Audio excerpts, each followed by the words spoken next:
Fréquence Évasion, Midi-Pyrénées, Languedoc-Roussillon, Provence-Alpes-Côte d'Azur. 11h, 19h, Sud Info Loisirs sur Fréquence Évasion, l'actualité culturelle du Grand Sud. Loisirs, culture, environnement, économie. Sur Fréquence Évasion, l'info dans le Sud est sans limite. Fréquence Évasion, la culture du Grand Sud. Fréquence Évasion, Provence-Alpes-Côte d'Azur. Nous sommes à l'office de tourisme de Cavaillon où nous allons découvrir Cavaillon en compagnie de Madame Courtière. Madame Courtière, bonjour et merci de participer à cette émission sur Fréquence Évasion. Bonjour, merci à vous. Pour commencer, est-ce que vous pourriez nous situer où se trouve Cavaillon, qui est dans le sud du Luberon finalement? Cavaillon, oui, tout d'abord, Cavaillon est une ville de 25 000 habitants. Cavaillon est un canton très dynamique qui se trouve à 25 km donc d'Avignon, qui est également très proche, une vingtaine de kilomètres de Saint-Rémy de Provence. Donc au cœur de toute l'animation de tous les festivals entre Luberon et Alpilles. Apt également est très proche puisque Apt est le cœur du Luberon.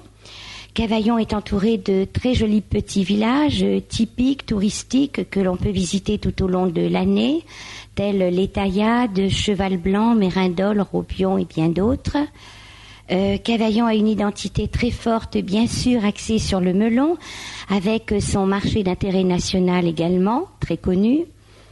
Que vous dire également que Cavaillon, bien sûr, a son patrimoine historique, patrimoine culturel. Comment se compose le patrimoine culturel de Cavaillon? Alors, le patrimoine culturel de Cavaillon, tout d'abord, est lié à l'architecture du temps des Romains, puisque nous avons juste à côté de l'office de tourisme l'arc romain du 1er siècle. Nous avons également la possibilité ensuite, en partant de l'arc romain, de monter à la découverte de la colline. Un circuit d'ailleurs est proposé par la conservation des musées et du patrimoine qui se nomme Entre Ville et Colline. Possibilité de découverte de ce lieu magique. Possibilité également de faire le tour de la petite chapelle Saint-Jacques, de ses jardins. Il y a également une très belle table d'orientation. Ensuite, on peut redescendre à son rythme et flâner dans les rues à la découverte des monuments de la ville, telle la cathédrale de style roman. L'été, lorsqu'il fait très chaud, adossé à la cathédrale, nous avons un petit cloître, un havre de fraîcheur. Il y a également, on vient à Cavaillon pour voir la synagogue, pur joyau du XVIIIe siècle, qui chez nous est un musée, par conséquent fermé le mardi, et non plus un lieu de culte comme à Carpentras ou à Avignon. La synagogue est magnifique. Vous avez également la représentation du fauteuil d'Élie, du prophète. Vous avez sous la synagogue, à l'emplacement de l'ancienne boulangerie juive où le pain azime était cuit pour la Pâque juive, le musée donc juif comtadin. Vous continuez votre découverte et vous avez le musée archéologique, musée de l'Hôtel-Dieu. Ensuite, nous avons également la découverte de tout le centre ancien de Cavaillon qui a été rénové par la municipalité avec la Grand Rue, la porte d'Avignon qui est vraiment très belle également, qui fait partie de ce qui restait des remparts qui encerclaient la ville autrefois, c'est le seul vestige qui nous reste. Vous avez également la possibilité d'entrer sous la verrière de la mairie qui est du 19e siècle, un très beau résultat qui nous reste et qui a été restauré également. Vous avez la possibilité de flâner dans toutes les rues de la ville et de voir également de très belles maisons particulières, hôtels particuliers du début du 19e siècle, fin 19e. Alors on n'est pas loin du Palais des Papes, il y a aussi une cathédrale ici, donc à Cavaillon. Est-ce qu'on pourrait en parler en quelques mots justement pour faire un petit peu la relation entre la cathédrale et le Palais des Papes? Oui, il y a également bien sûr la cathédrale, donc comme je vous l'ai dit, ce qui reste de cette petite chapelle, mais à Cavaillon autrefois, d'ailleurs, la conservation des musées vous le dira également, il y avait une carrière, ce que l'on nommait par la suite de triste mémoire le ghetto, et dans cette carrière, il y avait également des communautés juives qui étaient protégées par les papes qui étaient en Avignon. Quels sont les points de l'histoire, les moments forts, les temps forts de Cavaillon? Cavaillon tout d'abord a été construite, érigée sur la colline, puisque c'était une tribu celto-ligure, les Cavars, qui avait créé ce petit village qui s'est appelé par la suite Cabello, Cavaillon.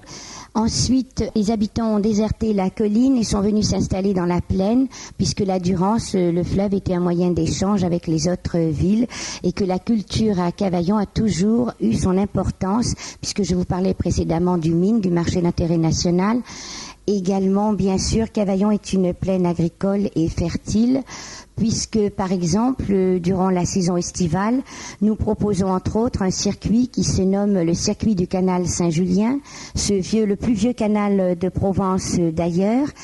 Et ce circuit vous permet de découvrir toute l'identité agricole qui est générée par ce système d'arrosage du canal avec les filioles et tout un système d'irrigation. Donc. Alors quand on dit Cavaillon, quand on prononce le nom de la ville de Cavaillon, on pense tout de suite aux melons. Alors d'où vient la notoriété justement de ces melons de Cavaillon, de cette ville Cavaillon ? Alors en effet, bien évidemment, là vous l'avez dit et c'est essentiel, Cavaillon est lié au melon et nous en sommes très fiers. D'où vient cette notoriété ? Eh bien on peut dire qu'au milieu du 19e siècle, Cavaillon était connu certes, mais la personnalité qui a donné un coup de pouce pour le melon, c'est Alexandre Dumas. Puisqu'Alexandre Dumas était venu dans notre ville, avait goûté les melons en pleine saison, les avait drôlement appréciés et ensuite avait écrit par l'intermédiaire donc de son secrétaire, avait écrit au maire de l'époque, monsieur François Tourelle, afin de lui dire: j'ai été ravi de découvrir dans votre ville son patrimoine, mais également de savourer vos melons. Et donc, par voie de fait, je demanderai à la ville de Cavaillon si vous voulez bien m'octroyer une rente annuelle de 12 melons par an. Et en retour, de mon côté, je céderai à la ville de Cavaillon toutes mes œuvres, passées, présentes et à venir. Ce qui fait que la bibliothèque de Cavaillon s'est enrichie de tout le patrimoine culturel, de toutes les œuvres d'Alexandre Dumas. La ville, bien sûr, la municipalité a voté, le conseil municipal a répondu oui à sa demande, ce qui fait que toutes les œuvres d'Alexandre Dumas sont dans la bibliothèque de Cavaillon. On ne peut plus malheureusement trop les feuilleter. Elles sont exposées. Par exemple, je reviendrai tout à l'heure sur le circuit du melon. Dans le cadre du circuit de melon, les archives proposent quelques livres d'Alexandre Dumas que l'on peut regarder sous vitrine, bien sûr. Et donc Alexandre Dumas a intensifié, dirons-nous, la découverte de Cavaillon, découverte gastronomique. Et par la suite, également, il y a eu à Paris la création de l'Association des Amis d'Alexandre Dumas, qui a été présidée par Alain Decaux. Actuellement, Alain Decaux s'est retiré, un nouveau président a été élu, et cette association des amis d'Alexandre Dumas, eh bien notre député maire actuel a continué d'envoyer chaque année au moment du melon une cagette de 12 melons qui sont savourés par cette association et qui prônent bien sûr le melon, puisqu'à Cavaillon il y a également une confrérie des chevaliers de l'ordre du melon de Cavaillon. Cette confrérie intronise chaque année des personnalités. Il y a des personnalités du monde du spectacle comme Daniel Evenou, Jean-Marc Thibault. Il y a également des personnalités scientifiques comme Hubert Curien. Il y a également de la télé comme Julien Lepers, beaucoup de Michel Hidalgo pour les footballeurs, Spanghero pour les amateurs de rugby. Beaucoup de personnalités et d'autres sont intronisées dans le cadre du melon de Cavaillon. Et tout dernièrement, donc, cette confrérie, accompagnée de l'Office de tourisme, bien sûr présidée par notre député maire, monsieur Maurice Giraud, est allée à l'Assemblée nationale et a offert au président de l'Assemblée, monsieur Debré, des melons bien sûr, ainsi qu'à tous les membres de l'Assemblée. Et également, il y a eu du melon qui a été dans le cadre du restaurant de l'Assemblée qui est donc au menu. Et il y a eu également l'intronisation donc du président de l'Assemblée nationale, de M. Guémard, le ministre de l'Agriculture, de Madame également Roig, le maire d'Avignon, qui accompagnait la délégation, puisqu'elle était déjà à l'Assemblée également. Et puis bien sûr un secrétaire d'État également lié à l'agriculture. Alors il y a des circuits qui sont organisés par l'Office du tourisme. Effectivement, oui, j'ai le plaisir de guider ce circuit tous les mercredis matins, en juillet et en août. S'il y a des demandes, nous pouvons commencer dès fin juin, cela le mercredi. C'est un circuit qui a lieu donc tous les mercredis de 9h à midi et demi. Nous partons directement en bus et nous allons dans un champ. Nous allons voir un agriculteur qui cultive le melon bio. Donc en plus de la culture du melon, il y a tout un explicatif sur la culture biologique qui est pratiquée. Toutes les indications techniques sont données par donc Monsieur Génin. Ensuite, nous revenons en ville. Auparavant, il y aura eu, selon le moment, la dégustation de melon carrément dans le champ. Nous revenons, nous quittons le bus et nous avons après le plaisir, après le côté circuit technique, de faire un tour gustatif autour du melon chez des artisans pâtissiers confiseurs de la ville qui font découvrir spécialement dans le cadre de ce circuit le sorbet au melon, puis les meringues au melon, le gâteau au melon, également les cigales, qui est un petit four à base de melon. Et nous terminons, c'est le moment de l'apéritif, il est autour de midi, par le délice de melon, qui est un apéritif sans conservateur ni colorant, au melon également. Est-ce qu'il y a des jumelages, des partenariats entre certaines villes? Je pense à Porto pour le melon. Il y a le vin associé au melon, c'est-à-dire le Baume de Venise. Lors de la fête du melon, il y a donc la confrérie de Baume de Venise, du vin qui vient. Et il y a également, bien sûr, Cavaillon est jumelé avec une ville allemande, Vanheim, depuis 1958. C'est un des plus anciens jumelages. Et il y a également Cavaillon qui est jumelé avec une ville italienne. Et cette ville italienne, Langherano, vient également proposer son jambon. C'est une ville qui est juste à côté de Parme, donc le jambon de Parme est lié au melon. Toujours pendant les fêtes du melon, il y a possibilité de déguster melon et jambon. Alors des fêtes, des manifestations, il y en a énormément à Cavaillon. J'aimerais qu'on en parle et qu'on parle surtout des fêtes traditionnelles que l'on retrouve ponctuellement au cours de l'année. L'Office de tourisme propose le Festival de folklore international. Cette année, ce sera le 25e festival. Tous les vendredis en temps ordinaire, mais comme cette année c'est le 25e festival, le festival va commencer le 2 juillet et ensuite il y a toute une série de dates que je vous conseille de venir demander à l'Office de tourisme. Nous avons le programme. Je suppose qu'il y a énormément de capacités d'hébergement ici à Cavaillon, que ce soit dans l'hôtellerie, que ce soit des chambres d'hôtes ou alors des gîtes, tout simplement, camping, etc. etc. Est-ce qu'on pourrait en parler en quelques mots pour les auditeurs de Fréquence Évasion qui souhaiteraient venir ici à Cavaillon prendre quelques jours de vacances? Il y a également, bien sûr, toute une sélection d'hôtels selon les goûts, selon les budgets, du 3 étoiles aux 2 étoiles, 1 étoile et non classée. Ça, nous avons les listes à votre disposition dans notre office de tourisme.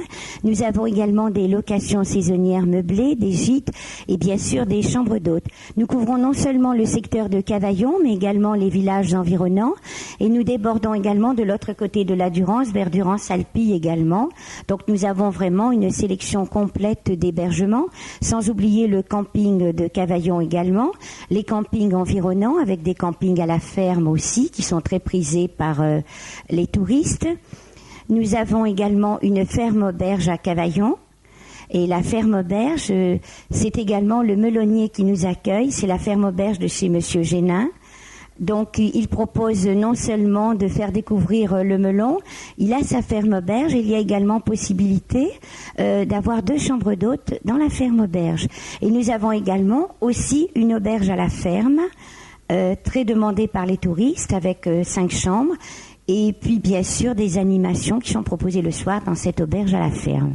Alors que diriez-vous aux auditeurs de Fréquence Évasion pour les inciter à venir ici à Cavaillon, à découvrir Cavaillon et ses monuments, et peut-être aussi se détendre et trouver un petit peu de sérénité dans cette jolie ville du sud de la France? Cavaillon est une ville très dynamique tout au long de l'année et bien évidemment, alors n'hésitez pas à étaler vos vacances, mais si vous venez pendant la période du 15 juin au 15 septembre, venez à l'Office de tourisme.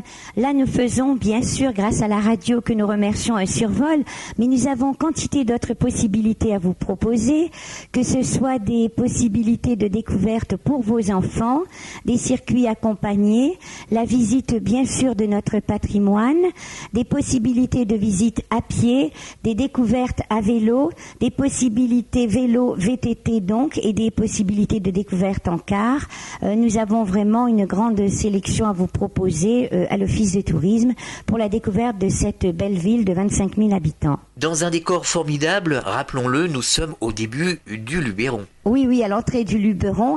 Et au pied, l'Office de tourisme, par ailleurs, est situé au pied de la colline Saint-Jacques, qui est un morceau découpé du Luberon. Et vraiment, le coup d'œil est magnifique, le cadre est très beau. Vous n'aurez pas de problème de stationnement, puisque juste en face de l'office, il y a un très grand parking, voitures et même pour les bus. Eh bien, pour terminer, nous allons donner les coordonnées de l'Office de tourisme de Cavaillon afin que les auditeurs de Fréquence Évasion puissent prendre contact avec vous pour obtenir les renseignements nécessaires. Alors, l'Office de tourisme de Cavaillon se trouve place François Tourelle, comme nous l'avons dit, au pied de la colline Saint-Jacques. Le numéro de téléphone, n'hésitez pas à nous contacter, le 04 90 71 32 01, par le fax, le 04 90 71 42 99, également par mail, o.t.cavaillon@wanadoo.fr et également par notre site internet où vous avez tous les renseignements sur notre site internet cavaillon-luberon.com. Eh bien, merci d'avoir participé à cette émission sur Fréquence Évasion. Au revoir. C'est moi qui vous remercie. Vous écoutez Fréquence Évasion, nous étions à Cavaillon. À très bientôt pour une autre balade dans notre grand sud, que ce soit en Midi-Pyrénées, Languedoc-Roussillon ou Provence-Alpes-Côte d'Azur. Fréquence Évasion.